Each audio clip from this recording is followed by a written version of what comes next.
noite a todos. Sejam todos bem-vindos a esta casa de amor fraterno, que mais uma noite nós estamos aqui reunidos para refletirmos sobre o Evangelho de Jesus. E assim, com essa alegria sempre renovada, nós vamos cumprimentando todos aqueles que também estão nos acompanhando de seus lares através do Facebook da casa, Fora da Caridade Não Há Salvação. Na noite de hoje nós temos a alegria de estar recebendo a nossa amiga, companheira Andréia Prates. Mas antes que ela comece sua reflexão, nós vamos ligar o microfone, que eu acho que está desligado. Obrigada, Maria. E então nós vamos assim nos harmonizando, sentindo esse ambiente, serenando nosso coração, nossa mente.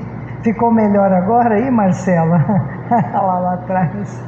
Então vamos nessa alegria cantar o hino da casa Praza a Deus Senhor e o Pai Nosso cantado.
Então, conforme já anunciamos, né, nós temos a alegria de receber os nossos amigos Francisco Mourão, hoje acompanhando a nossa querida Andréia, né, Prates. E o tema que ela traz para a sua reflexão da noite é: não vos inquieteis pelo dia de amanhã. Olha que tema pertinente que ela nos traz, e ela nos prometeu vir dar essa receita. Seja bem-vinda, minha amiga.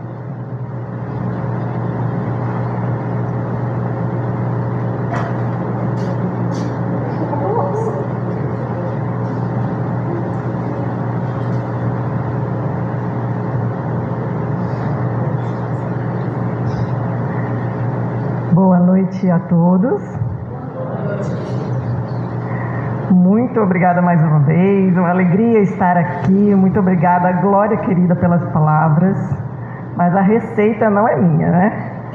A receita é de Jesus, né? Não poderia ser diferente. Mas o tema, a escolha foi minha, sim. E ainda, há algumas semanas atrás, discutindo com a Glória, apresentei para ela algumas possibilidades. Ela imediatamente falou: ai, que maravilha, esse primeiro tema, exatamente esse que a gente escolheu agora, está trazendo aqui agora, né? E a gente trocou umas 2 ou 3 palavrinhas sobre a importância desse tema nos dias de hoje. Na verdade, não há nenhum tema que Jesus tenha trazido para nós que esteja desatualizado. Concorda? E se a gente fosse falar do maior mandamento simplesmente sobre o amor, só isso já estaria super atualizado. A questão é que parece que, como assim, à medida que o tempo passa, parece que a gente vai se distanciando um pouco de Jesus. Quando isso acontece, a gente vai se esquecendo dos ensinamentos e as coisas vão ficando mais difíceis na nossa vida. Então a gente vai precisando de atualizações, né? Como se fosse uma educação continuada, né? A gente fez ali a primeira escola, saiu da escola para a escola da vida, né? E está faltando lembrar aquelas liçõezinhas de novo que foram dadas pelos nossos professores todos da nossa vida, desde o início, dos nossos pais, por todos aqueles mestres que passaram por nós, pela nossa evangelização, pela nossa mocidade espírita, pelas palestras aqui. Todas essas lições que às vezes a gente na hora capta a mensagem, mas depois, na correria do nosso dia a dia, essa mensagem parece que se esvai. Então, se hoje a gente traz esse tema, amanhã uma outra pessoa, ou um outro palestrante, ou a gente encontra esse tema em outro lugar, ele certamente vai ter um impacto muito positivo na nossa vida. E para a apresentação dessa noite, eu consultei essa literatura, que eu sei que está difícil de ver aí, porque eu estava sentada aqui na primeira fileira, com uma letrinha bem pequenininha, então eu vou ler rapidamente, mas em cada slide a gente cita a literatura consultada, para que não fique a impressão de que o que a gente traz aqui nessa noite é uma ideia da nossa cabeça. Na verdade, a gente está trazendo aqui o que a gente tem de importante na nossa literatura, da nossa querida doutrina espírita. E não poderíamos começar por outra obra, senão pelo próprio Evangelho segundo o Espiritismo, no capítulo 25. Mas já vamos ver. Nós vamos ver um trechinho de André Luiz, num capítulo do livro Sinal Verde. Também algumas palavrinhas de Emmanuel, de Vinha de Luz, e de Encontro Marcado. E por fim, nós encerramos com o Livro dos Espíritos. Mas vamos começar. Quem disse isso? Não vos inquieteis pelo dia de amanhã. Como eu já disse, Jesus. Mas quem nos conta que Jesus disse foi Mateus. E ele nos conta, talvez no compilado mais importante das Escritas Sagradas, que se encontram no capítulo 5 de Mateus 6 e 7.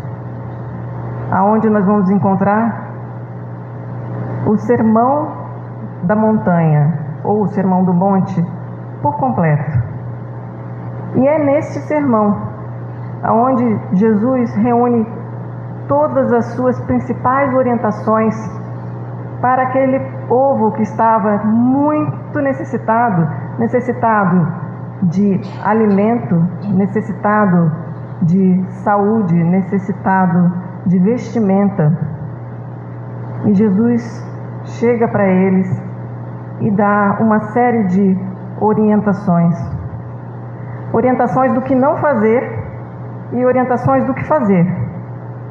Não é motivo dessa palestra, o Sermão do Monte, mas para que a gente entenda onde esse tema se encontra, é exatamente numa das orientações do que nós não devemos fazer na nossa vida. A primeira é não acumular tesouros na terra. Já sabemos desse, lembra? Porque esses tesouros, ferrugem e traça consomem. O que a gente deve acumular? Tesouros no céu. Todo mundo já aprendeu essa lição, muito bonitinha. Então, primeira orientação de Jesus. Segundo, não julgueis. Não vou nem perguntar se todo mundo já aprendeu essa lição, porque senão eu já estaria julgando também, não é? Não julgueis. A segunda orientação de Jesus para as nossas vidas. E a terceira, não vos inquieteis com o dia de amanhã. Portanto, essa chamada, essa receitinha, Glória, é uma chamada de Jesus para que a gente permaneça no caminho que Ele exemplificou. E o caminho que Ele exemplificou não foi de inquietação. Foi de fé, foi de coragem, foi de confiança, foi de atitude, foi de lealdade, foi de pacificação. O que não soa muito bem com inquietação. E aí Jesus nos recomenda, né, o que nós devemos fazer. Em 3 orientações bem simples, mas que reúnem todo o ensinamento de Jesus, se nós formos analisar profundamente. Ele diz: buscai e achareis, pedi e obtereis, batei e abrir-se-vos-á. Pedir, buscar e bater. Jesus pede que a gente realmente confie em Deus, que a gente tenha a atitude de buscar a solução para os nossos problemas, de buscar auxiliar quem precisa. Mas que para isso a gente precisa planejar e precisa tomar uma atitude. Então, Jesus diz o que a gente não deve fazer e o que a gente deve fazer. E aí o que acontece? Se a gente não faz isso, a gente começa então a se inquietar. Embora Ele chame a atenção para a gente, não se inquiete com o dia de amanhã. E essa inquietação acontece justamente se a gente não faz aquilo que Ele está falando, se a gente descumpre essas orientações.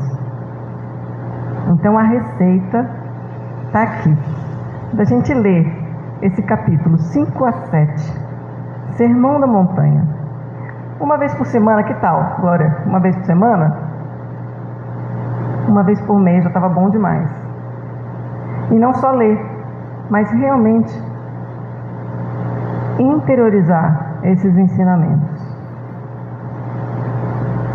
Mas vamos pegar o trechinho do Evangelho segundo o Espiritismo, no capítulo 25, em que Allan Kardec, de uma forma muito inteligente e pedagógica, trouxe para o capítulo intitulado Busca e Achareis essa passagem completa, que aqui eu ressaltei apenas os 2 parágrafos que estão mais diretamente relacionados com o tema. Então vamos relembrar. Buscai primeiro o reino de Deus e a sua justiça, que todas essas coisas vos serão dadas por acréscimo. Tudo aquilo que aquela multidão estava precisando, necessitada, tudo que as multidões, nós estamos necessitados, então Jesus nos diz: buscai primeiro o reino de Deus e a sua justiça. A gente já vai falar sobre isso. Assim, pois, não vos inquieteis pelo dia de amanhã, porquanto o amanhã cuidará de si. A cada dia basta o seu mal. Pois nós vamos falar pedacinho por pedacinho. Nesse primeiro pedacinho, quando Jesus diz: buscai primeiro o reino de Deus e a sua justiça, que todas essas coisas vos serão dadas por acréscimo, todas as nossas necessidades serão supridas, assim como os pássaros do campo, assim como as plantas, as flores. Deus provê, Deus conhece as nossas necessidades, mas nós também temos que fazer. Nós temos que fazer o quê? Buscar o reino de Deus. E nesse sentido, a gente questiona a questão da fé e da falta de atitude. Porque uma coisa é eu acreditar que existe um reino de Deus e que Deus é justo. E que tudo aquilo que nós estamos passando tem um motivo. Então eu vou tomar uma atitude e eu vou acreditar que Deus está no comando. Mas Deus está no comando não significa que Ele vai fazer por mim. Então, essa primeira frase chama atenção na minha interpretação para a diferença entre ter fé e ficar esperando que a solução para os nossos problemas caia do céu. Ou seja, ficarmos ociosos, sem fazer nada e simplesmente orando, pedindo: "Ô Senhor, minha vida está tão difícil, me ajuda." Eu não vou citar exemplos pessoais, mas vamos lá. Preciso resolver esse problema. Me ajuda, Senhor. Então, aí a coisa não acontece. E aí a pessoa se revolta contra Deus e diz: eu tenho fé, mas não adiantou. Mas a fé não é essa. A fé é na justiça de Deus. É no entendimento de que aquele problema, ou ele é consequência da minha escolha, da minha atitude, ou ele é consequência do mundo em que vivemos, que é um mundo de provas e expiações. Então nós temos que passar por problemas para poder evoluir, para poder aprender. Se acontece hoje um problema muito difícil, qual é a nossa reação? Desesperar? Ou elevar o pensamento a Deus e ter fé que uma solução nós vamos encontrar? Seja qual for essa solução. E quando eu falo solução, não é o final, para que tudo dê certo, final feliz. Quando eu falo solução, é de que forma nós vamos enfrentar. Porque tem coisas que não tem aquele final que a gente gostaria. Problemas muito graves, problemas graves de saúde, problemas de perdas de entes queridos, problemas graves financeiros, são todos problemas muito difíceis e que por vezes nós não vamos ter a resolução que a gente gostaria. Mas ter fé em Deus e na justiça é realmente acreditar que aquilo que nós estamos passando não é uma falta de cuidado do Pai. É simplesmente uma necessidade ou uma consequência das nossas escolhas e da nossa vida. Então, nessa primeira frase aqui, é a gente ter cuidado, que ter fé não é ficar parado esperando que Deus resolva por nós. No Evangelho, segundo o Espiritismo, nesse capítulo, Kardec esclarece, então, que como é que Deus, então, nos ajuda? Palavras de Kardec: Deus inspira as ideias para que o homem saia das dificuldades por si mesmo. Ah, mas não veio nenhuma ideia. Eu estava sentada aqui, estava pensando, como é que eu gosto de falar do imposto de renda, né? Como é que eu vou resolver o meu imposto de renda? E Deus não me ajudou. Mas Deus vai te dar tranquilidade. Deus te deu já a sua inteligência para que você pegue o seu telefone, a sua meio de comunicação, para que você levante e vá no seu escritório de contabilidade, para que você busque uma ajuda, para que você vá pelos seus próprios meios e saiba resolver aquilo que é da sua responsabilidade. Então Deus inspira as ideias. Mas também para a gente receber essa inspiração, a gente também tem que estar conectado com Deus. Então, se quando a gente tem um problema muito grave, a gente de cara se irrita, ruído. É como se fosse aquela sombra da internet, né? Aquela sombra que não chega. Deus está irradiando a inspiração continuamente. A gente é que cria ruídos nessa comunicação. Com a nossa inquietação, com a nossa irritabilidade, com a nossa agressividade, com a nossa descrença.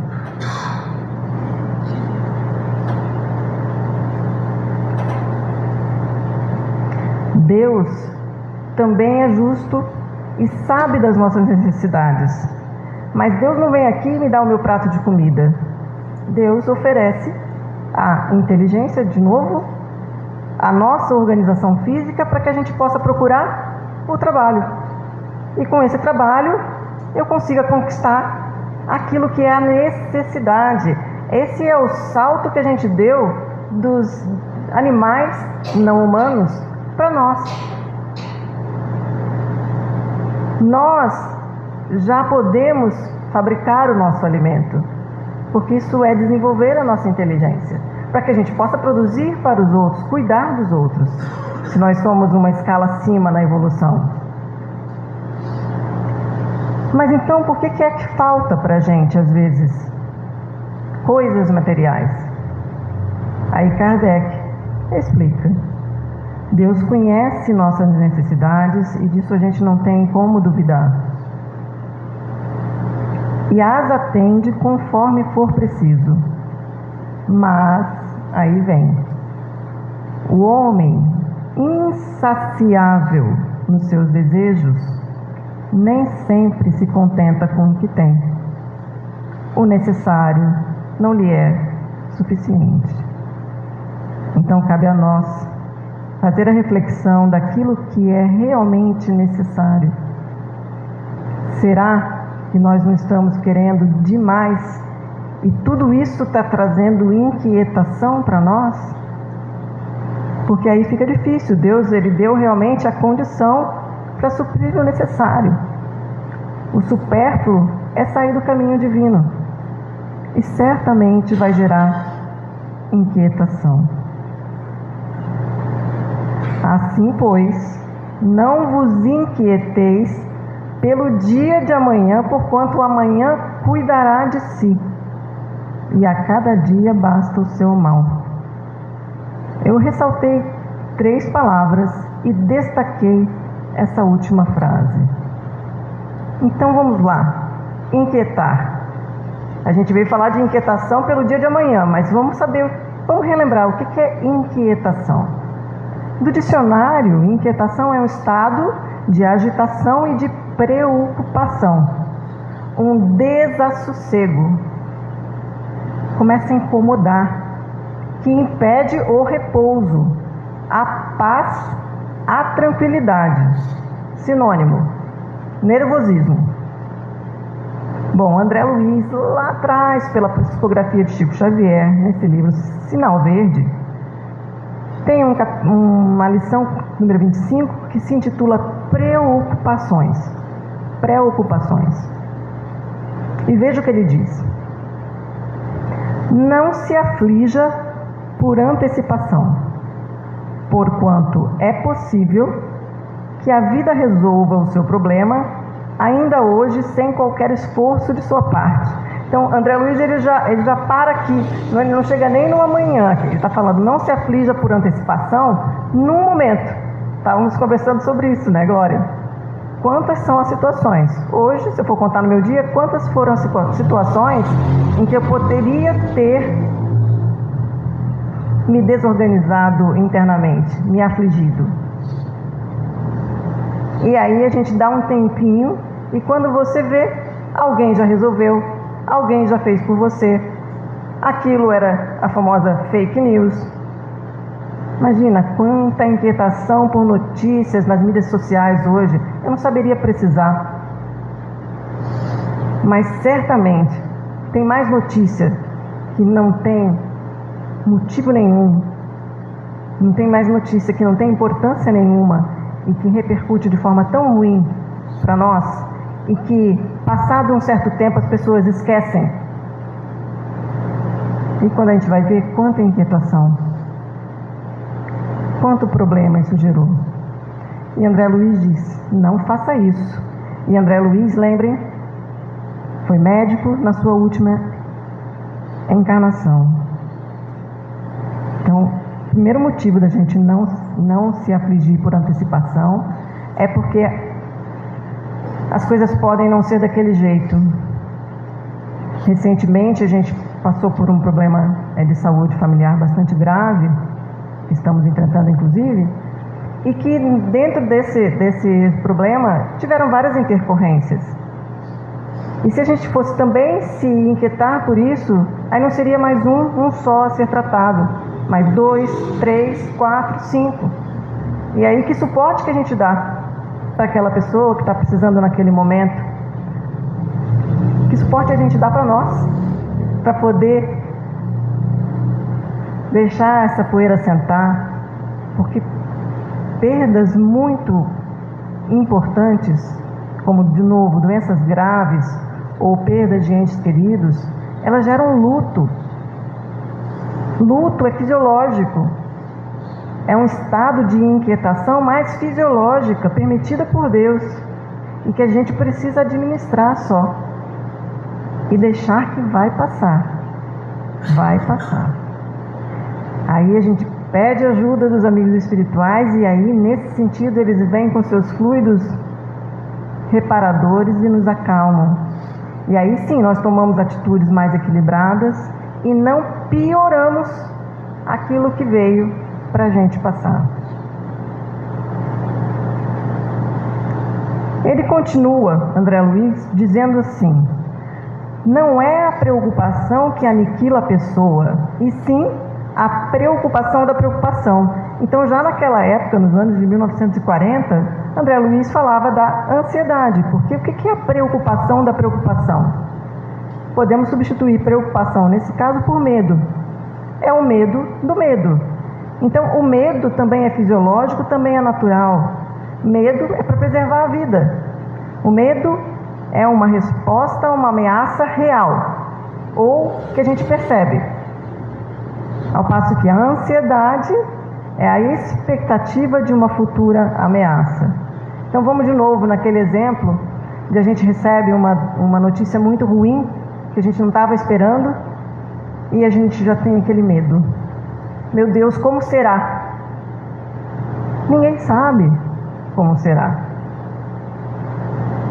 Ter medo, ok, mas aí imediatamente a gente precisa mudar o rumo dos nossos pensamentos para confiança no futuro, para confiança em Deus, para confiança naquilo que nós alicerçamos na nossa vida, e começarmos a buscar uma solução.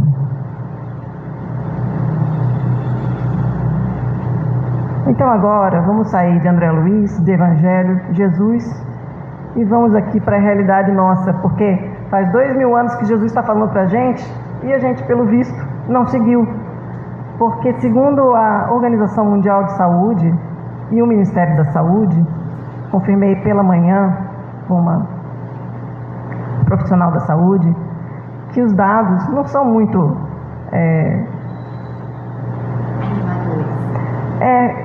eu ia falar felizes, né? Não são muito animadores, não são muito animadores.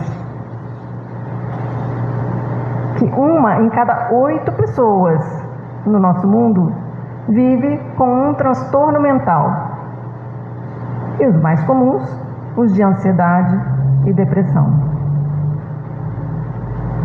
Isso se agravou depois da pandemia, a gente já sabe, mas eu ressalto aqui embaixo que o Brasil é o país com mais casos de ansiedade no mundo.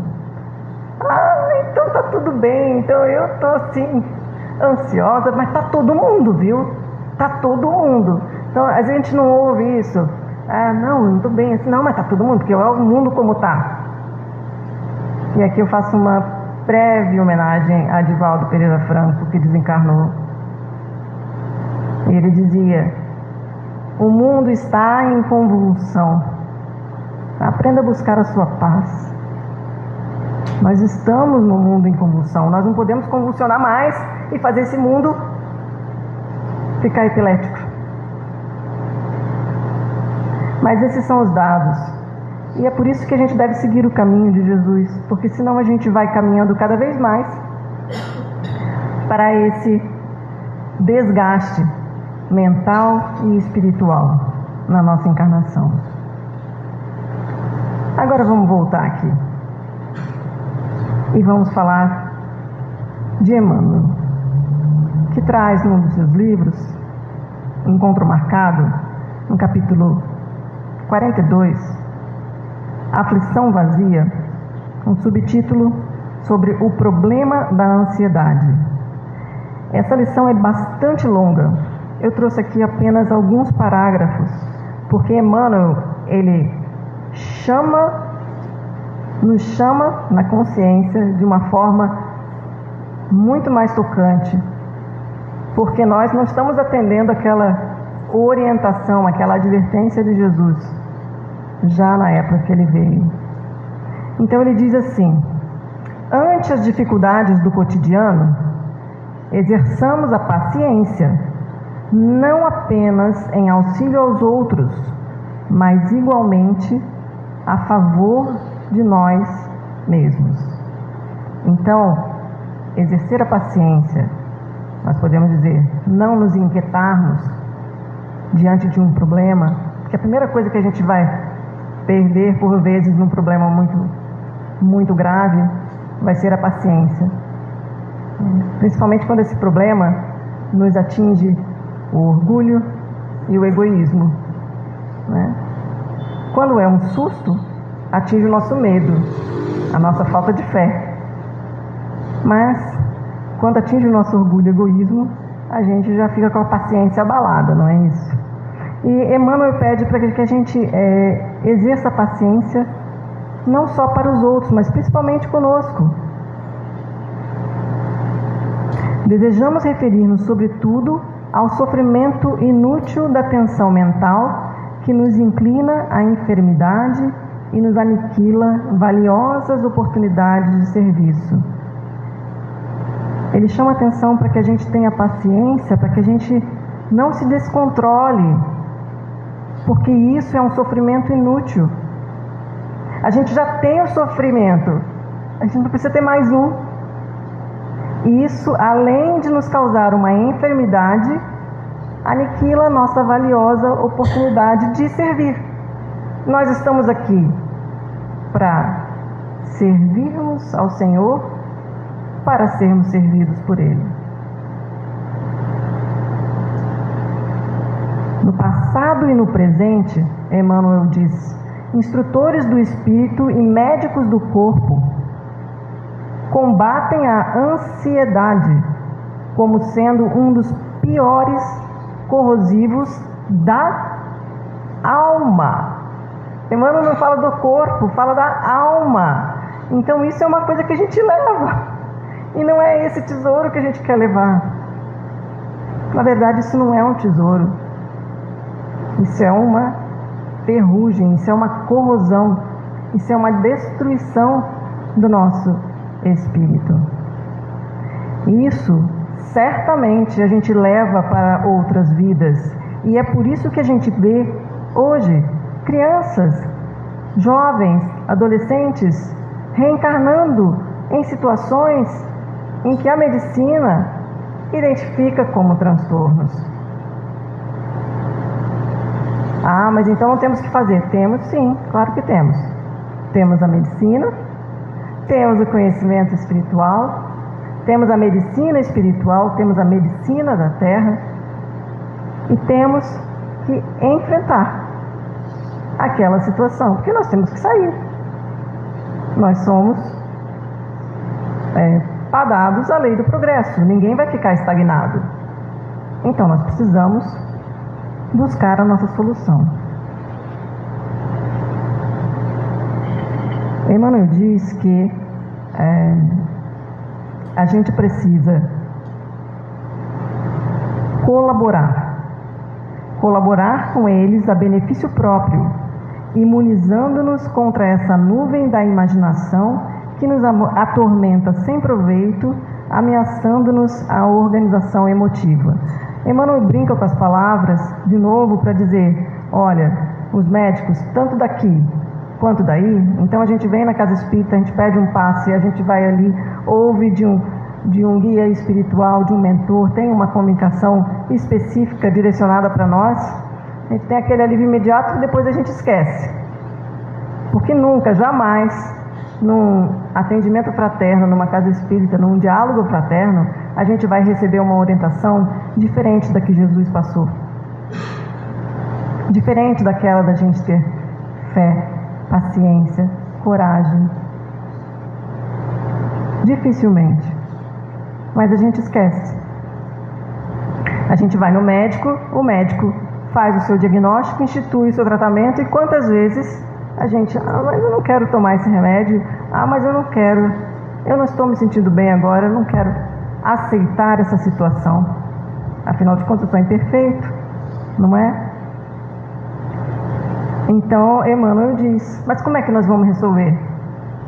Como é que vai resolver? Como é que nós vamos lhe ajudar? Tem a nossa parte, tem a parte dos médicos e tem a sua colaboração justa, justiça divina. Cada um faz a sua parte e certamente a espiritualidade está nos assistindo o tempo inteiro. Nós temos um anjo da guarda, um protetor especialzinho que vem de nós, que veio conosco no momento que nós nascemos, está conosco e vai ficar conosco até o nosso desencarne. Olha que luxo! E quando é que a gente se lembra de se ligar a ele? Quando é que a gente para e pede de fato uma inspiração e a gente atende aquele primeiro conselho que vem no nosso pensamento? A gente precisa fazer isso. É que isso é difícil, a gente precisa se mover, sair daquela famosa zona de conforto e tomar uma atitude. Aí Jesus continua dizendo que o amanhã cuidará de si. E no Evangelho, o amanhã é a consequência do cuidado que temos com o dia de hoje. Então, quando a gente fala o amanhã cuidará de si, também não é para... Deixa para lá o amanhã, que é o destino, né? Então, amanhã a gente não se preocupa. Não se inquiete com o dia da manhã, porque o amanhã ele vai acontecer independente do que você deseja. Não é essa a interpretação.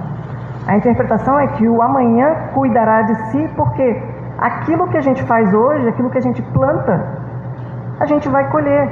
Então é nesse sentido que o amanhã cuidará de si. O amanhã cuidará de si, o nosso futuro depende de nós. Também depende de nós. Veja o que Emmanuel diz.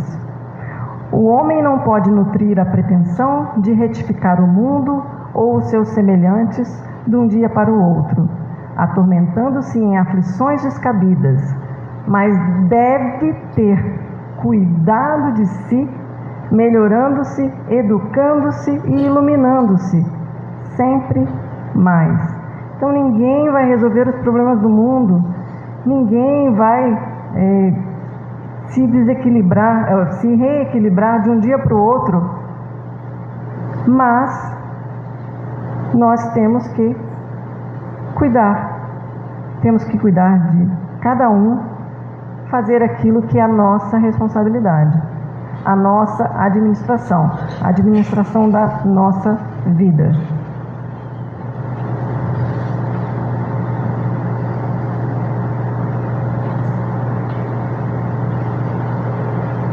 E caminhando aqui para o nosso final, Emmanuel continua dizendo: se o nosso caminho tem as marcas do dever cumprido, a inquietação nos visita a casa íntima do condição do malfeitor, decidido a subvertê-la ou dilapidá-la. E assim como é forçoso defender a atmosfera do lar contra a invasão de agentes destrutivos, é indispensável policiar o âmbito de nossos pensamentos, assegurando-lhes a serenidade necessária. Então aqui Emmanuel, eu pulei alguns parágrafos. Emmanuel, ele já admite que nós temos o nosso dever cumprido. Porque quando a gente tem o dever cumprido, a gente vai ver que a gente não se inquieta. Vamos pegar o exemplo do imposto de renda? Fizemos direitinho a lição, começamos lá no ano passado, guardando as nossas notinhas, os nossos recibos, escolhendo aquilo que a gente precisava, registrar, ou não, a gente deixou para a última hora. Aí a gente deixa para a última hora, o que acontece? A gente vai descontar em alguém, certamente. Aí a gente vai reclamar depois que não conseguiu entrar em contato com o nosso contador, porque ele está cheio de pessoas que também se desorganizaram e ele está tentando fazer o trabalho dele, não é? Mas supondo que nós não somos deste grupo de pessoas e tivemos o nosso dever cumprido, estamos tranquilos. Aí chega na hora agora, acaba a energia. Tranquilo, porque eu já fiz tudo, está lá, não é? Eu estou vendo que tem um monte de gente que está se inquietando aqui na plateia. Não é? É porque realmente a gente precisa prestar atenção de que esse dever cumprido realmente é o que vai nos acalmar. É realmente o que vai nos deixar cada vez menos inquieto. É como se fosse uma musculação da alma, da nossa mente, nos protegendo desses ataques da vida em convulsão. Mas, suponha que a gente tivesse o dever cumprido, o que acontece? Pode ser que a gente sofra a invasão de agentes destrutivos. E aí, qual é o conselho? Indispensável policiar o âmbito de nossos pensamentos, assegurando-lhes a serenidade necessária. Então, eu me organizo, me preparo, eu tenho o meu dever cumprido e eu me fortaleço também se eu tiver uma investida do mal. Também não vou desesperar, por quê? Porque eu estou tranquilo. É fácil. Parece difícil, mas é fácil. Ou eu deveria dizer, é difícil. Veja como a gente já está acostumado, nessa imperfeição. Não é fácil. Isso é a fé na justiça divina. Isso é a fé em Deus. Nós temos dentro de nós essa força. Nós só precisamos buscar. Veja, para a gente terminando, Emmanuel diz assim: aceitemos a hora difícil com a paz do aluno honesto. E esse sublinhado fui eu que fiz. Que deu o melhor de si no estudo da lição, de modo a comparecer diante da prova, evidenciando consciência tranquila. Nós somos alunos nessa escola da vida, mas a gente precisa fazer a nossa lição, a gente precisa estudar para as provas, nos preparar. E aí, quando elas vierem, aí sim a gente entrega para Deus, não luta contra. Deixa que quando a gente vir, vai ter passado e a gente vai para o próximo ano.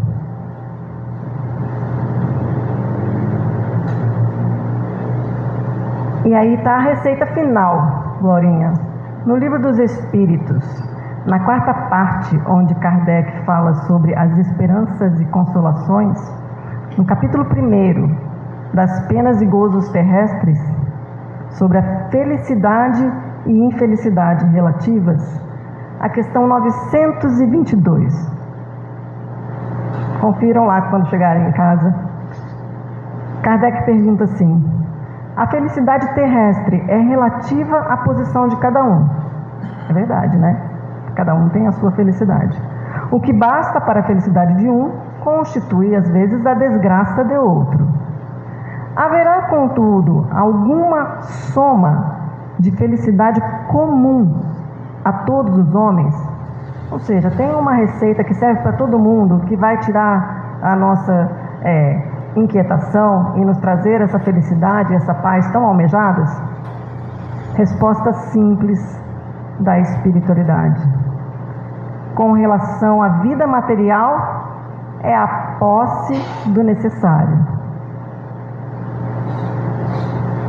Com relação à vida moral, a consciência tranquila e a fé no futuro.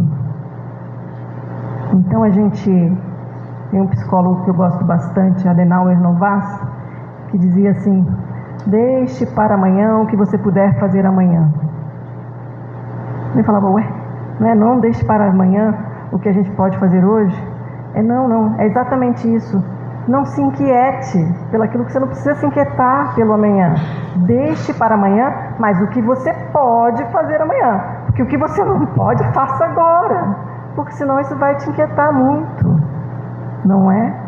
Então a gente tem que ter a consciência tranquila de dever cumprido. Isso vai nos trazer fé no futuro. E com relação à vida moral, vamos fazer aquela releitura do que a gente precisa, descartar o que realmente está pesando de forma material para as nossas inquietações e nos reorganizar. Está aí a resposta de Jesus para nós. E a gente encerra lembrando da passagem da conversão de Saulo para Paulo de Tarso, quando no deserto ele tem essa visão de Jesus. Todo mundo conhece essa passagem, já falamos aqui sobre ela com detalhes, mas por que eu trouxe ela para a gente terminar? Nós não somos Paulo, nós não somos Jesus, mas quando Jesus falou para Paulo: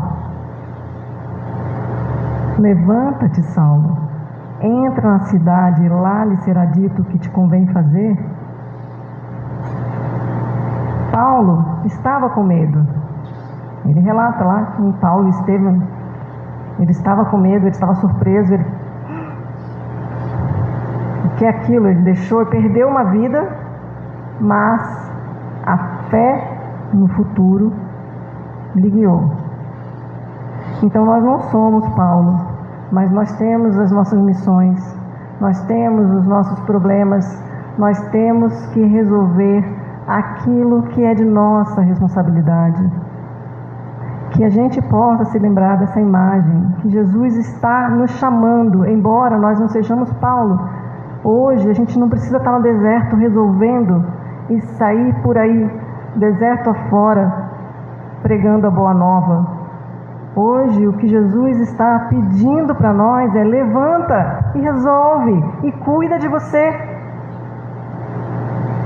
O que você está esperando? Já se passaram 2000 anos. Não vos inquieteis pelo dia de amanhã.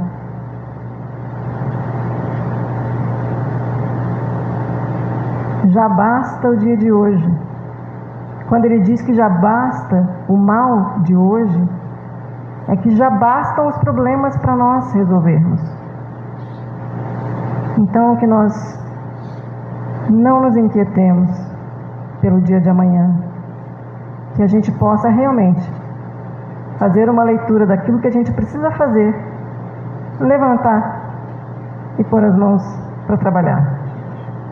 Jesus nos abençoe, nos ampare, e nos ilumine. Muito obrigada.